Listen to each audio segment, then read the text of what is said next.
Les puissances s'engagent à ne plus procéder à des acquisitions sauvages sans le notifier aux autres pour leur permettre de faire des réclamations. Par ailleurs, toute puissance européenne installée sur la côte peut étendre sa domination vers l'intérieur jusqu'à rencontrer une sphère d'influence voisine. Enfin, les peuples et les rois africains ne sont ni consultés ni informés de toutes ces discussions. Acte général de la conférence, Berlin, ce 23 février 1885. Au moment où s'achevait le partage du continent noir au Congrès de Berlin, l'Afrique arborait les habits neufs d'une Europe conquérante. En bleu, les possessions portugaises. En jaune, les pays attribués à l'Allemagne. En vert, les territoires contrôlés par les Anglais. Et en rouge, les pays qui revenaient à la France, au nombre desquels le Dahomey. Du Dahomey précolonial, on connaissait le littoral, aux pieds trempés dans le bleu de l'Atlantique. La tête au niveau du 12e parallèle nord, le Nigeria anglophone et le Togo allemand comme voisins à l'est et à l'ouest. De la très ancienne dynastie qui va régner sur cette terre de cueillette, de chasse, de commerce d'esclaves et d'huile de palme, 3 rois, Adandozan, Gézo et Glélé, vont créer et façonner un jeune homme, le prince Ahoponu. C'est lui qui conduira très loin le destin d'un royaume, celui du Dahomey.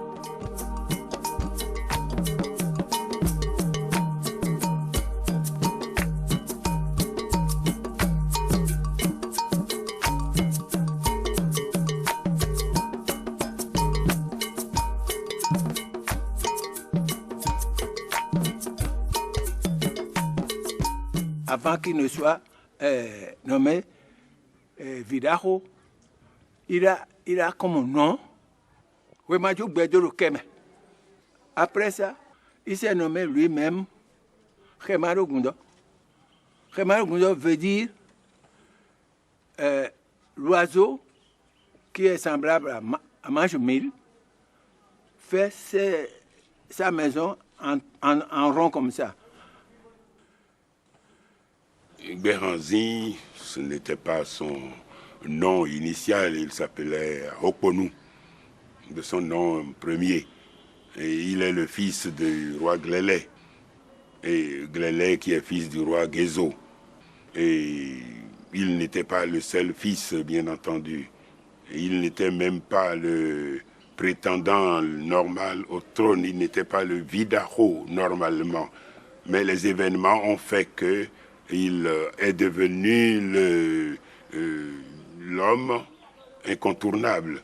Notre prince Ahoponu a été formé notamment, on cite l'influence du Dajoglo Lometose, le roi d'Arozan qui est connu sous ce nom-là et qu'il a reçu une formation particulièrement énergique déjà sous ce roi qui tout en ayant été, n'est-ce pas, détrôné dans les conditions après un règne de 21 ans, est quand même resté là à la cour parce qu'on ne peut pas mettre à mort un prince.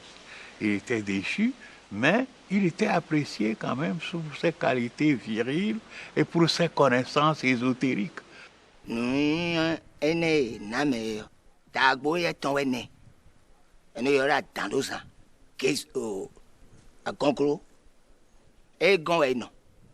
Bosu onu ka inu temen bada huiti na brodo kan fi bio adalo sana e ka otundo e o lo vira ho na nyeme e lo to la ho ata san lo tun cho ne e so do mo fi da ke bo nenu no do kan e de